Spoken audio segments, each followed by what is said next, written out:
नमस्कार।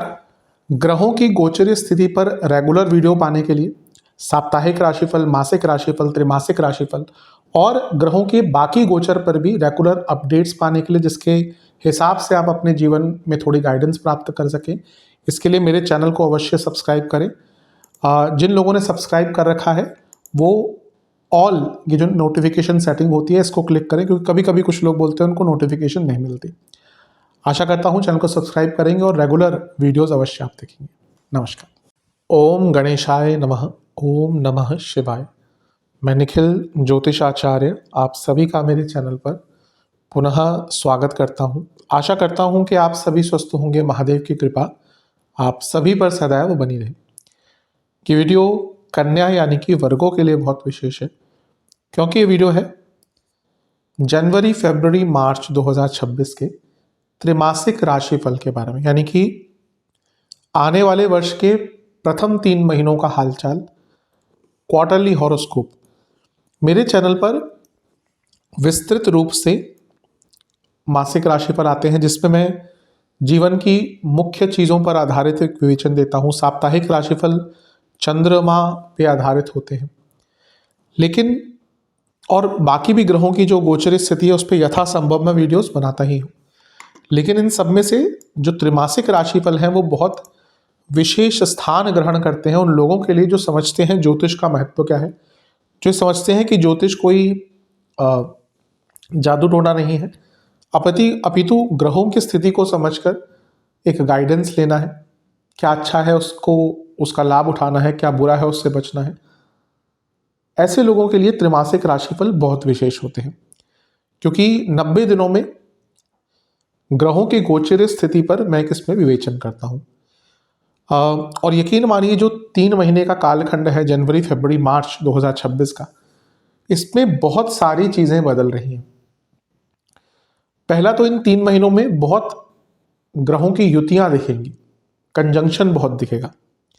कभी 4 ग्रह एक साथ, कभी 3 ग्रह एक साथ, कभी 5 ग्रह एक बार आएगा जब 5 ग्रह एक साथ होंगे। मंगल उच्च के होंगे, करीबन 1.5 साल 2 साल बाद मंगल उच्च के होते हैं। शुक्र उच्च के होंगे, बुध वक्री होंगे, बृहस्पति मार्गीय होंगे, ग्रहण लगेंगे, ग्रहण दोष होगा, सूर्य पर ग्रहण दोष लगेगा, फिर ग्रहण भी लगेगा, और पिता पुत्र युति यानी कि शनि सूर्य भी साथ में बैठे। तो बहुत कुछ हो रहा है और यही विवेचना करने का प्रयत्न करेंगे कि क्या क्या घटित हमारे जीवन पर इसका प्रभाव हो सकता है। यदि आपकी लग्न राशि या चंद्र राशि कन्या है, दोनों ही गाइडेंस के लिए इस राशिफल को देख सकते हैं। जहां से सूट करता है, लेट करता है, वहां से देखिए। व्यक्तिगत तौर पे मेरा मानना है लग्न से देखेंगे तो अच्छा। इनकेस नहीं पता है आपको अपनी लग्न राशि, तो आप अपनी चंद्र राशि से भी इसको देख सकते हैं। शुरू करते हैं इस अत्यंत महत्वपूर्ण राशिफल का जनवरी के महीने के साथ। शुरू करते हैं जनवरी के महीने के साथ। जनवरी का महीना बहुत सारे ग्रहों की युति दिखा रहा है। इस महीने गोचर तो बाद में होंगे, लेकिन उससे पहले भी ग्रहों की युतियां होंगी, और जब गोचर स्टार्ट होंगे तब भी आप देखेंगे कि अधिकतम ग्रह साथ में ही बैठेंगे। पहला गोचर तो 13 जनवरी को होगा, लेकिन उससे पहले जो 7 ग्रहों का प्रभाव आपके चौथे घर पर होगा उसकी हम विवेचना कर लेते हैं। अगर हम देखें चौथे घर को, यहाँ पे शुक्र है, बुध है, सूर्य है, मंगल है, गुरु की दृष्टि, केतु की दृष्टि और शनि की दृष्टि, 7 ग्रहों का प्रभाव। बुध और शुक्र का यहाँ पे होना, बुध लग्नेश है, शुक्र आपके धनेश और भाग्येश है, अति शुभ योग होता है। मैं कई बार बताता हूँ इस चीज को कि भले ही पुस्तकों में नहीं लिखा, लेकिन कन्या के लिए शुक्र और मीन के लिए मंगल, ये एक प्रकार के योग कारक ग्रह ही समझने चाहिए। और बुध लग्नेश है, शुक्र त्रिकोणेश है, भाग्यस्थान के स्वामी, वो भी केंद्र में। उच्च कोटि का यहाँ पे धन योग और राजयोग बन रहा है। इसके साथ ही यहाँ पे मंगल भी है जो प्रॉपर्टी के कारक हैं, और यहाँ पे चौथा घर है जो प्रॉपर्टी का भाव है, और यहाँ पे लग्नेश है बुध और आपके एक प्रकार के योग कारक ग्रह शुक्र। प्रॉपर्टी संबंधित कार्य पूर्ण करने के लिए, प्रॉपर्टी खरीदनी है और क्योंकि मंगल चौथे से 12वें के स्वामी भी हैं, प्रॉपर्टी बेचने के लिए भी बहुत अच्छा समय है। और क्योंकि सूर्य 12वें घर के स्वामी हैं, उनका यहाँ पे होना भी दिखाता है कि अगर आप कोई प्रॉपर्टी वर्ष के शुरुआत में ही बेचना चाहते हैं, बहुत अच्छा टाइम है। घर में रेनोवेशन स्टार्ट करनी है, कोई खाली जमीन पड़ी है उस पर कंस्ट्रक्शन स्टार्ट करनी है, या पैतृक संपत्ति पे ही कुछ बनाना है, केतु भी देख रहे हैं, तो कुछ लॉन्ग पेंडिंग आपकी कंस्ट्रक्शन ड्यू चल रही थी, वो कंस्ट्रक्शन यहाँ पे आप स्टार्ट करवा सकते हैं। तो बहुत अच्छा समय है। यहाँ पर शनि की दृष्टि भी है जो आपके छठे घर के स्वामी है। कोई लीगल एस्पेक्ट अटक रहा था प्रॉपर्टी का या अदरवाइज, और यहाँ पे वक्री गुरु भी देख रहे हैं जो सप्तमेश है, चतुर्थेश है। फिर से प्रॉपर्टी संबंधित कार्य सब में यहाँ पे पूर्णता दिखती है।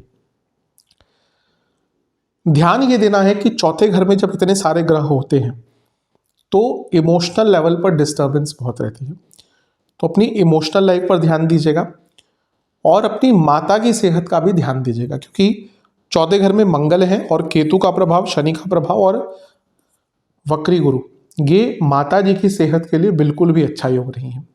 तो इन दोनों चीज़ों पर ध्यान देना है। करियर की अगर बात करें तो इतने सारे ग्रह जब चौथे घर में होंगे तो वो 10वें से सप्तम भाव है, तो करियर में साल के शुरुआत में ही रिकॉग्निशन आपको प्राप्त होगा।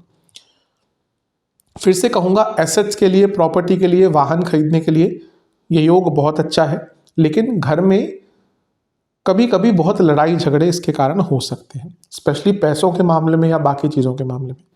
तो इमोशंस पर, माता जी की सेहत पर और पर्सनल लाइफ पर थोड़ा सा ध्यान देंगे। वर्क लाइफ बैलेंस भी कभी कभी बिगड़ता है इसके कारण। अब चलते हैं गोचर की तरफ। पहला गोचर होगा शुक्र का। शुक्र आ जाएंगे आपके पंचम भाव में, बहुत शुभ है।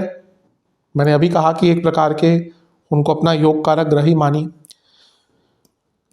भाग्येश का पंचम में आना, नवम से नवम भाग्यशाली योग है, बहुत भाग्य का साथ मिलेगा, अति शुभ योग है। नवमेश का पंचम में आना संतान का योग भी बनाता है, क्योंकि पंचम से पंचम के स्वामी है। और धन स्थान के स्वामी का लक्ष्मी स्थान में आना धन की वृद्धि करवाता है। सप्तम से अष्टम के स्वामी सप्तम से लाभ में आ गए तो, और वो सप्तम से तीसरे के स्वामी। अगर आपका बिजनेस में कोई पेमेंट अटका हुआ था, कोई काम अटका हुआ था, वो कार्य भी आपका पूर्ण हो सकता है। नया रिलेशनशिप स्टार्ट करने के लिए अच्छा मौका है। यहाँ से शुक्र लाभ स्थान को देखेंगे तो धन और लाभ का मिलन हुआ, धन योग बनता है। एक प्रकार से बहुत शुभ योग आपके लिए ये बन रहा है। शुक्र का पंचम में आना, वो भी आपके लिए, कन्या के लिए अति शुभ योग बनता है। स्टूडेंट्स के लिए बहुत अच्छा है, क्रिएटिविटी के लिए बहुत अच्छा है, नया रिलेशनशिप को ठीक करना हो उसके लिए बहुत अच्छा है। तो हर प्रकार से एक सकारात्मक योग आपके लिए है।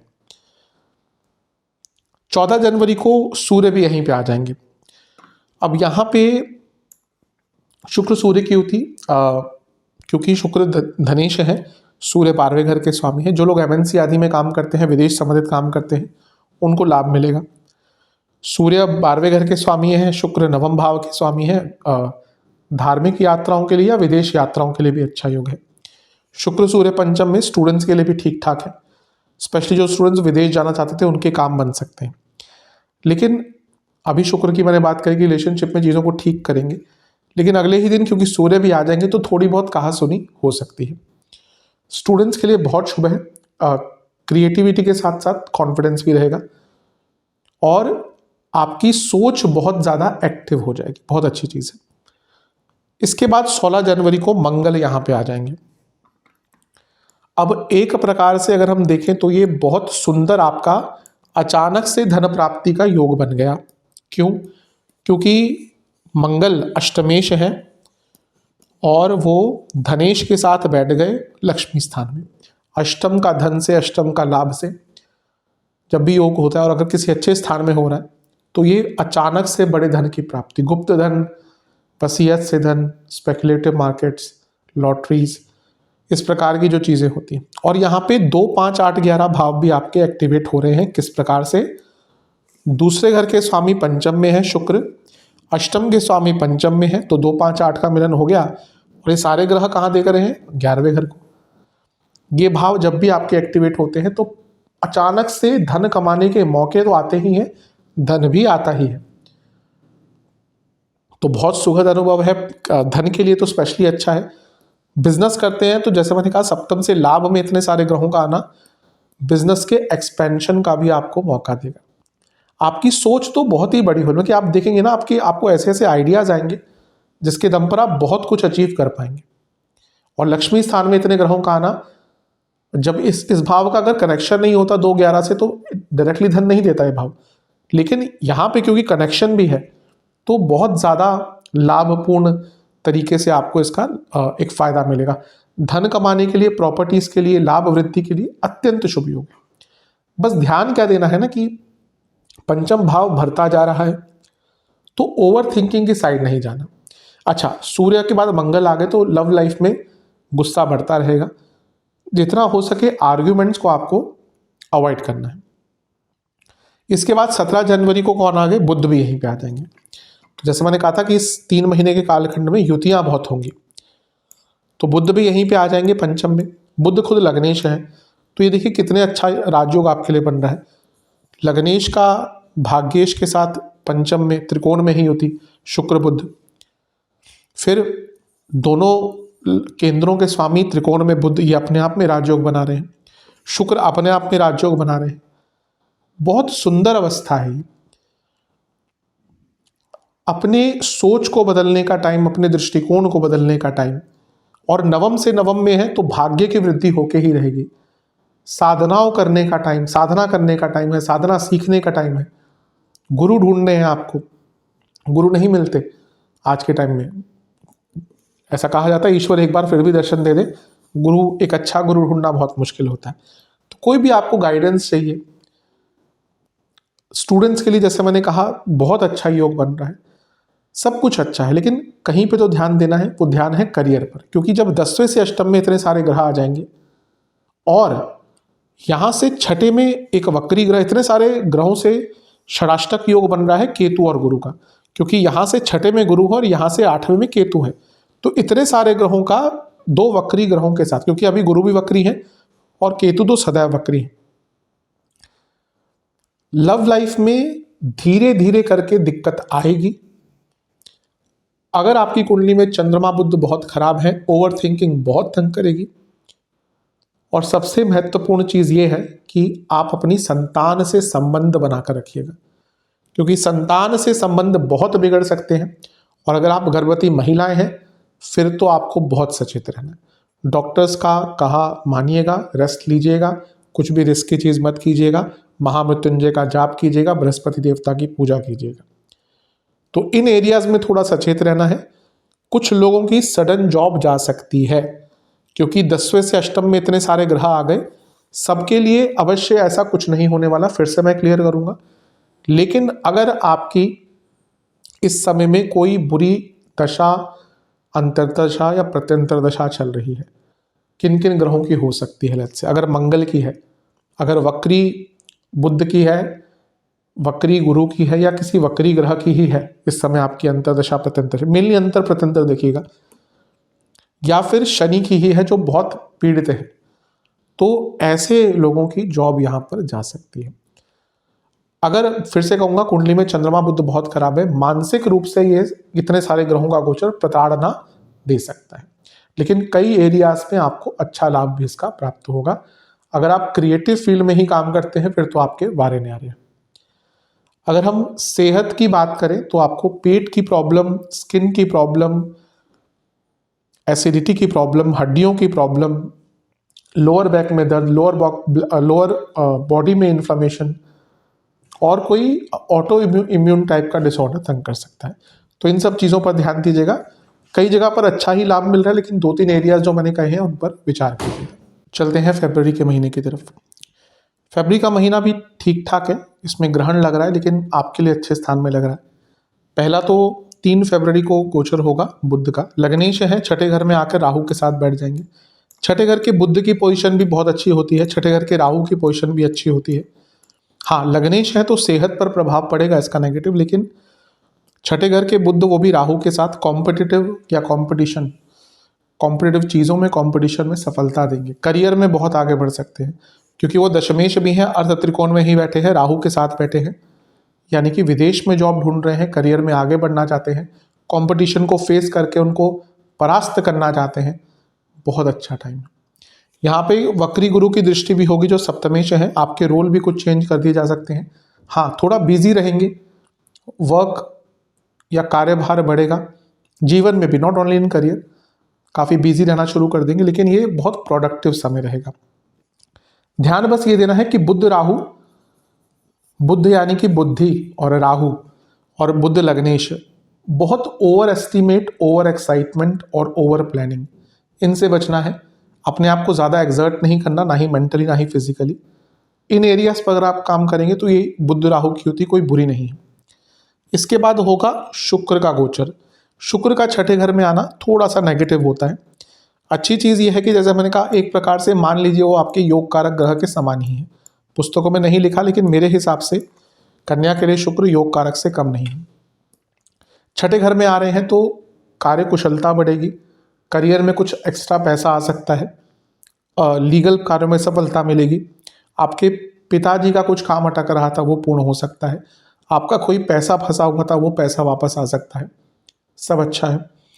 लेकिन शुक्र का छठे घर में आना मैरिड लाइफ के लिए अच्छा नहीं होता, और क्योंकि सप्तम से 12वें में ग्रहों का आना जाना या आना बढ़ रहा है, तो मैरिड लाइफ में धीरे धीरे करके कॉम्प्लिकेशंस आएंगी, खर्चे बहुत बढ़ सकते हैं आपके, और ऑफिस पॉलिटिक्स स्टार्ट हो जाएगा। क्योंकि जब भी 10वें घर का या अर्ध त्रिकोण का या करियर से संबंधित चीज़ों का शुक्र से कुछ मिलन होता है तो ऑफिस पॉलिटिक्स बढ़ती है, लेकिन हैंडल कर लेंगे, लेकिन थोड़ा बहुत तो रहेगा। फिर 13 फरवरी को सूर्य आ जाएंगे यहाँ पे। सूर्य भी छठे घर में अच्छे ही माने जाते हैं, विपरीत राजयोग बना रहे हैं, 12वें घर के स्वामी हैं, तो ये और भी अच्छा है। जो शुक्र का आना है ना, वो मैरिड लाइफ में तो बुरा प्रभाव देगा, लेकिन बाकी जो उनके नेगेटिव पॉइंट्स होते हैं उसको ज़्यादा प्रभाव नहीं डाल पाएंगे।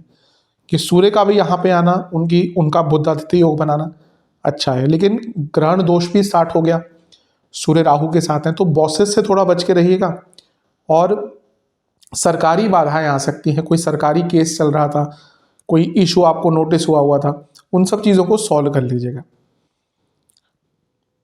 13 तारीख को ग्रहण दोष स्टार्ट हुआ, लेकिन ये जो खगोलीय, ये तो ज्योतिषीय दोष होता है कि सूर्य चंद्रमा के साथ हैं, सूर्य राहु या केतु के साथ है, चंद्रमा राहु केतु के साथ है, तो ग्रहण दोष। लेकिन एक खगोलीय घटना भी होती है, उसका इम्पैक्ट बहुत होता है। तो 17 को ग्रहण भी लग रहा हो, जैसे मैंने कहा छठे घर में ग्रहण लग रहा है, तो कोई बहुत बुरा नहीं होता। इवन आप देखेंगे कई जो बाधाएं आ रही थी, कई जो प्रॉब्लम्स आई थी, स्पेशली करियर में, वो दूर हो जाएंगी। सप्तम से 12वां है, तो बिजनेस में भी आपका कोई पैसा रुका हुआ था या कोई काम फंस ही गया था, उससे निकलने का, उस प्रॉब्लम से निकलने का अचानक से आपको एक अवसर प्राप्त हो सकता है। और छठे में जब ग्रहण लगता है ना, तो व्यक्ति बदलाव लाने का उस पर क्षमता बढ़ जाती है, वो व्यक्ति डरता नहीं है, फिर वो कुछ रिस्क भी ले सकता है, वो कुछ अलग भी कर सकता है, और शत्रुओं पर तो बहुत भारी रहेगा ये योग। तो इन अ वे मैंने कहा ग्रहण सबके लिए बुरा नहीं होता, आपके लिए तो बहुत अच्छा दिख रहा है। और 23 फरवरी को मंगल भी यहीं पे आ जाएंगे। अब ये तो और भी श्रेष्ठ हो गया, शत्रुहंता योग बन गया। मंगल यहाँ पे आ रहे हैं, इतने सारे ग्रह हैं, ऊपर से मंगल भी विपरीत राजयोग बना रहे हैं। यकीन मानिए, अगर आपको कोई भी प्रॉब्लम अपनी सॉल्व करनी है, फरवरी इज द मंथ। करियर की है, बिजनेस की है, लीगल है, कंपटीशन है, इवन इसको ध्यान से सुनिएगा जो मैं कह रहा हूं, इवन अगर कोई पुराना रोग चल रहा था उससे निकलने का भी अवसर प्राप्त होगा। बहुत शुभ है मंगल का यहाँ पे ना। 2 विपरीत राजयोग, विदेश से पैसा, गुप्त धन, एंसेस्ट्रल प्रॉपर्टी, पैतृक संपत्ति का मामला रुक रहा था। मंगल उपचय भाव के स्वामी है, उपचय भाव में आ गए। उपचय भाव में इतने सारे ग्रह, गतिमान रहेगा समय। बस ध्यान क्या देना है कि बुध लग्नेश होने के नाते छठे घर में सेहत पर अच्छा प्रभाव नहीं देते, और यही जो बुध है वो 26 तारीख को वक्री भी हो जाएंगे। सडनली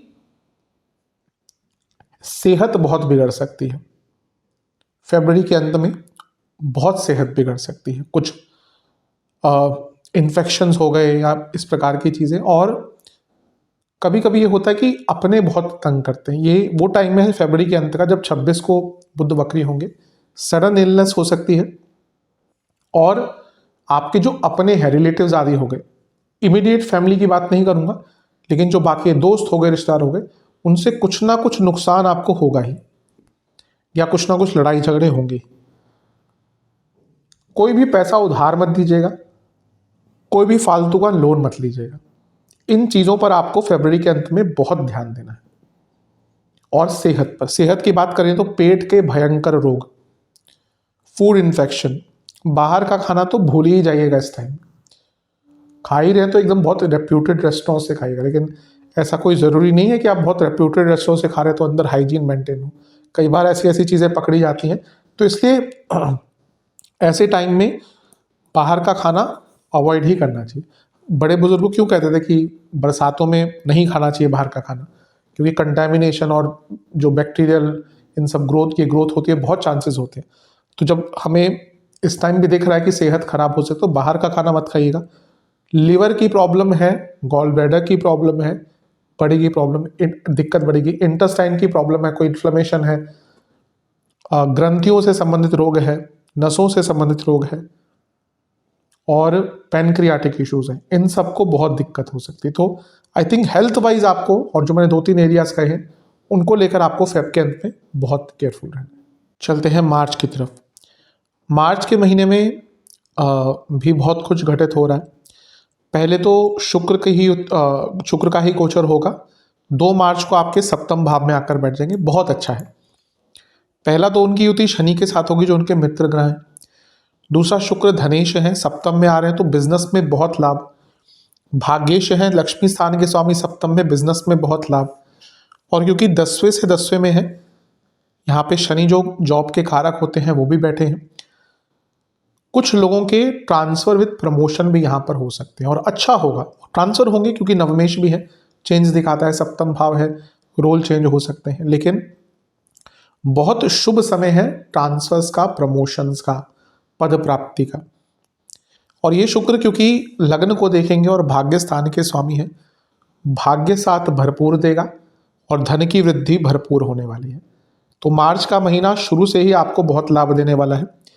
यहाँ पे शनि भी हैं जो आपके पंचमेश हैं, तो ये त्रिकोण का संगम भाग्यकारी होता है। बिजनेस वालों को तो बहुत लाभ होने वाला है। और क्योंकि शुक्र छठे घर के स्वामी भी हैं, कोई लीगल एस्पेक्ट चल रहा था या कोई डाइवोर्स केस चल रहा था आपका, तो उसको खत्म करने का, कॉम्प्रोमाइज करने का भी अवसर यहाँ पे आपको प्राप्त हो सकता है। इसके बाद 3 मार्च को लगेगा ग्रहण, चंद्र ग्रहण। सूर्य ग्रहण आपके लिए बहुत अच्छा था, लेकिन जो चंद्र ग्रहण लगेगा आपके लिए 3 मार्च को, ये थोड़ा सा कष्टकारी हो सकता है। स्पेशली उसी बारे में जो मैंने थोड़ी देर पहले कहा था, फरवरी में, सेहत, हेल्थ के लिए 12वें घर का ग्रहण अच्छा नहीं होता। तो और वो कॉन्टिन्यूस चल रहा था। अभी आपके लग्नेश बुध भी वक्री ही हैं, मार्गी नहीं हुए। तो हेल्थ को लेकर आपको मार्च में भी ध्यान देना है। कुछ अचानक से खर्चे भी हो सकते हैं, और क्योंकि केतु भी बैठे हैं, अगर आपका विदेश संबंधित कुछ काम था ना, वो अटक सकता है।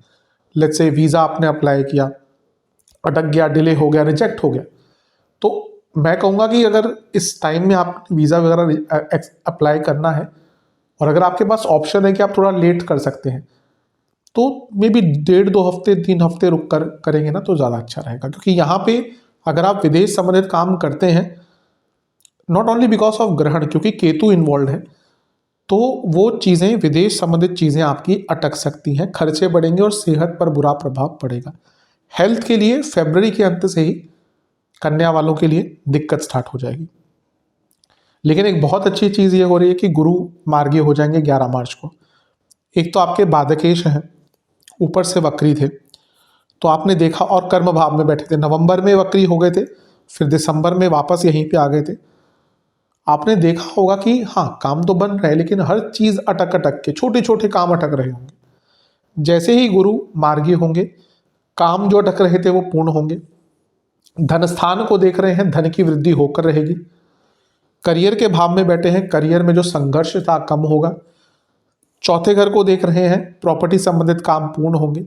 और वक्री थे और इतने सारे ग्रहों को देख रहे थे, छठे घर को, संघर्ष कम होगा। आप देखेंगे धीरे धीरे करके गुरु के मार्गी होने से संघर्ष कम होगा। फिर से प्रमोशन का योग बन रहा है, स्पेशली जिनका रुका हुआ प्रमोशन था, क्योंकि बृहस्पति खुद सप्तमेश हैं, और इवन क्योंकि अभी सप्तम में शुक्र हैं और सप्तमेश अभी मार्गी हुए हैं, विवाहिक रिश्ते नहीं अगर आ रहे थे या आप विवाह करने के इच्छुक थे, वो योग वैसे शुक्र से भी स्टार्ट होगा, मैंने शायद बताया नहीं, लेकिन शुक्र जब महीने के शुरुआत में आएंगे फिर 11 मार्च को गुरु मार्गी हो जाएंगे। ये दोनों ही चीज़ वैवाहिक रिश्तों के लिए यानी कि विवाह से जुड़ी चीज़ों को आगे बढ़ाने के लिए बहुत अच्छा है, तो ये बहुत श्रेष्ठ है। इसके बाद 15 तारीख को सूर्य भी आ जाएंगे आपके सप्तम भाव में। सूर्य का सप्तम में आना ठीक ठाक ही होता है, लेकिन हाँ इनकी युति शनि से हो रही है, ये थोड़ा सा ध्यान देना पड़ेगा, पिता पुत्र है, बनती नहीं है। अच्छा, सूर्य का भी सप्तम में आना प्रमोशन के लिए अच्छा, तो ये प्रमोशन के लिए पूरा ही महीना मार्च का आपका काफी अच्छा दिख रहा है। सूर्य 12वें घर के स्वामी है, शनि छठे घर के स्वामी है, छठे से सप्तम, छठे घर के स्वामी और उससे सप्तम के स्वामी 7 में है। लीगल प्रॉब्लम्स को सॉल्व करने के लिए, ऋण चुकाने के लिए, लीगल कॉम्प्रोमाइजेस करने के लिए बहुत अच्छा समय है। इवन कोई सरकारी बाधा सॉल्व करने के लिए अच्छा टाइम है। लेकिन शनि सूर्य 7 में है ना, ये उस भाव को पीड़ित करते हैं। कई युतियां होती हैं ग्रहों की, शनि सूर्य, बुध चंद्रमा, बृहस्पति शुक्र, ये अगर 7 में किसी भाव में होते हैं ना तो उस भाव को खराब करते हैं। तो मैरिड लाइफ में ऑलरेडी शनि थे यहाँ पे, अब 12वें घर के स्वामी भी यहीं पे आ गए, मैरिड लाइफ में प्रॉब्लम दिख रही है। इवन कुछ लोग जिनके दिक्कत बहुत चल रही है ना, वो सेपरेशन की तरफ भी जाने का सोच सकते हैं, क्योंकि सप्तम से 12वें के स्वामी यहीं पर हैं, लग्न से 12वें के स्वामी यहीं पर हैं, वैवाहिक जीवन के कारक यहीं पर हैं, और सूर्य जो सेपरेटर है, शनि सेपरेटर है, तो मैरिड लाइफ के लिए तो चीज़ें थोड़ा सा खराब ही होती हुई दिख रही हैं। अच्छा, सप्तम में सूर्य शनि, अपनी इमेज को लेकर ध्यान दीजिएगा। बिजनेस में अगर आपको इन्वेस्टमेंट चाहिए थी, आपको इन्वेस्टर्स चाहिए थे, भाई आपका कोई एंटरप्रेन्योरशिप है आपकी, कोई आपने कुछ स्टार्ट किया है और आपको इन्वेस्टर्स चाहिए थे, तो ये बहुत अच्छा टाइम है, आप इन्वेस्टमेंट रेज कर सकते हैं। अपने नाम को और अपनी गुडविल को लेकर थोड़ा सा सचेत रहिएगा यहाँ पे। इसके बाद 21 मार्च को एक बहुत अच्छी चीज़ हो रही है, वो चीज़ ये है कि आपके लग्नेश यानी कि बुध मार्गी हो जाएंगे। अब ये वक्री थे, राहु के साथ थे, वक्री गुरु की दृष्टि भी थी। अब गुरु तो मार्गी हो चुके हैं, लेकिन हम फरवरी में जाएंगे, वहाँ पे ये वक्री थे। तो जैसा मैंने पहले भी कहा था, बहुत बड़े निर्णय मत लीजिएगा, सेहत का ध्यान दीजिएगा और अपनी बुद्धिमत्ता पर, अपने बौद्धिक विचारों पर कंट्रोल कीजिएगा।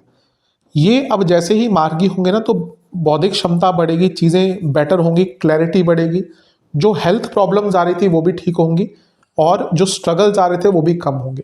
बुध छठे घर में अच्छे होते हैं, लेकिन वक्री बुध कभी कभी यहाँ पे देखेंगे ना, आप खुद ही बहुत गलत निर्णय ले सकते हैं। राहु के साथ है वक्री गुरु की, जब वो वक्री हुए थे 26 तारीख को आई थिंक फरवरी में, और यहाँ से 11 मार्च तक स्पेशली, क्योंकि वहाँ पर तक वक्री गुरु भी होंगे, कोई भी बड़ा निर्णय, फाइनेंशियल लोन्स, पैसा उधार देना बिल्कुल नहीं लेना, क्योंकि गलत निर्णय लेने की संभावना बहुत बढ़ जाती है। लेकिन 21 मार्च के बाद से बुध का मार्गी होना चीज़ों को बेटर करेगा, और 26 मार्च को शुक्र का गोचर भी होगा और शुक्र आपके अष्टम भाव में आ जाएंगे। ये अंतिम गोचर है, यहाँ से शुक्र धनस्थान को ही देखेंगे, और क्योंकि अगर हम देखें तो शुक्र अष्टम में आ रहे हैं, तो अचानक से बहुत बड़े धन की प्राप्ति होती है, और क्योंकि वो नवम के स्वामी है, अष्टम में आ रहे हैं, पैतृक संपत्ति से लाभ मिलता है। लेकिन नवमेश का अष्टम में आना पिताजी की सेहत के लिए अच्छा नहीं होता। अष्टम के शुक्र साधनाओं के लिए, स्पेशली तंत्रोक्त साधनाओं के लिए अच्छे होते हैं, लेकिन यही शुक्र पर केतु का प्रभाव है, मैरिड लाइफ में चीज़ें बेटर नहीं हो रही। तो अगर आप मैरिड हैं, सब कुछ ठीक है, तो ठीक बना कर रखिए। अगर थोड़ी चीज़ें खराब हैं तो वो और बिगड़ेंगी, इसलिए चीज़ों को वर्स नहीं होने दें, यानी कि फ्रॉम बैड टू वर्स नहीं जाने दें। लेकिन अगर चीज़ें ऑलरेडी खराब हैं, फिर मुश्किल है चीज़ों को ठीक करना। कई लोग सेपरेशन के मुहाने तक आ सकते हैं, कई लोग सेपरेशन के बारे में डिसीजन भी ले सकते हैं। ये महीना इवन फरवरी से ही होगा, लेकिन जैसे जैसे महीना आगे बढ़ता रहेगा मार्च का ना, मैरिड लाइफ के लिए चीज़ें कष्टकारी ही हैं। अष्टम में शुक्र है और केतु का प्रभाव है। जिनकी कुंडली वीक है और जिन पर तंत्र की बाधा होती रहती है, हर व्यक्ति पर नहीं हो सकता तंत्र, कुंडली वीक है तो हो जाएगा, और हर कोई कर भी नहीं सकता। जो आजकल हर कोई व्यक्ति बैठा होता है ना, वो उपाय उठा के कुछ भी फालतू का बोलकर वशीकरण पता है क्या चीज़ है? जो तंत्र का साधक इतने सालों बाद जाकर उस लेवल पर पहुंचता है, वो व्यक्ति कर सकता है, हर कोई नहीं कर सकता। हाँ, टोटके आदि होते हैं तो उसमें तंत्र में टोटके भी वो हो जाता है, लेकिन वशीकरण बहुत बड़ी चीज़ है। लेकिन यहाँ पे आपको तंत्र बाधा आपके ऊपर हो सकती है, और कुछ ऐसी एंटिटी आदि, जैसे इस टाइम पे कुछ भी ऐसी जगहों से जाने से बचे, के पास जाने से बचे जहाँ पे इस प्रकार के उपयोग होते हैं। पीपल का पेड़ हो गया, काली माता का मंदिर हो गया, भैरव जी का मंदिर हो गया, शनि मंदिर हो गया, शमशान घाट हो गया। तो इस एक महीने में इन सब जगहों से जाने से थोड़ा सा बचें। सेहत की अगर बात करें, इम्प्रूवमेंट अवश्य होगी, लेकिन पेट के रोग बने रहेंगे। इस महीने भी आपको खाना कम ही खाना है बाहर का। लिवर की प्रॉब्लम रहेगी, इंडाइजेशन बहुत रहेगी, हड्डियों के रोग रहेंगे, नसों की प्रॉब्लम रहेगी, जिनको डायबिटीज़ है उनकी दिक्कत पड़ेगी, और हार्मोनल प्रॉब्लम बहुत तंग करेगी। लेकिन धीरे धीरे करके चीज़ें हेल्थ के पर्सपेक्टिव से बेटर होना शुरू हो जाएगी। तो ये था 3 महीने का विवरण। कई चीज़ें अच्छी ही हैं, जो थोड़ा सा सेंसिटिव चीज़ें हैं उनका ध्यान रखिएगा। उपाय की बात करते हैं। सबसे पहले तो गणेश जी को मोदक का भोग लगाएं, किसी भी दूध से बनी मिठाई का भोग लगाएं, बेसन के लड्डुओं का भोग लगाएं। ये ऐसे देवता हैं जिनको भोजन प्रिय है, तो जितना भोग लगा सकते हैं गणेश जी को उतना ही अच्छा है। एक ये ऐसे देवता हैं जो जिनको आनंद आता है भोग स्वीकार करने में। इसके साथ ही दुर्वा अर्पण करें, और कोई भी हरे रंग का वस्त्र गणेश जी को समर्पित करें। इसके साथ ही आप वहीं पर बैठकर 4 तिल के तेल के दिए जलाइएगा, अर्पण कीजिएगा गणेश जी को। और ओम वक्रतुंडाय नमः और ओम बुद्धिमते नमः, इन दोनों मंत्रों का 108 जाप करिएगा। गणेश चालीसा का 4 बार पाठ कीजिएगा। किसी भी गौशाला में कुछ अन्न का दान करिएगा, जो भी वहाँ पे स्वीकृत हो। और आप शिवलिंग का दूध, तिल के तेल और गुलाब जल मिलाकर अभिषेक करिएगा। वहीं पर बैठकर ओम अघोराय नमः मंत्र का 108 बार जाप कीजिएगा। और इसके साथ ही जो ब्राह्मण देवता हैं मंदिर में जहाँ पे आप पूजा करेंगे, उनको कुछ दक्षिणा दीजिएगा। ये सारे उपाय एक ही बार करने हैं, या तो 31 दिसंबर को कर लें, 1 जनवरी को कर लें, नहीं तो जब भी वीडियो देखें, क्योंकि कुछ लोग बाद में भी देखते हैं, जब भी वीडियो देखें उसके अगले दिन इस उपाय को कर सकते हैं। आशा करता हूँ वीडियो काम आएगी। चैनल पे नए हैं, सब्सक्राइब कीजिए, वीडियो को लाइक कीजिए। मिलता हूँ अगले वीडियो में, तब तक के लिए ओम नमः शिवाय।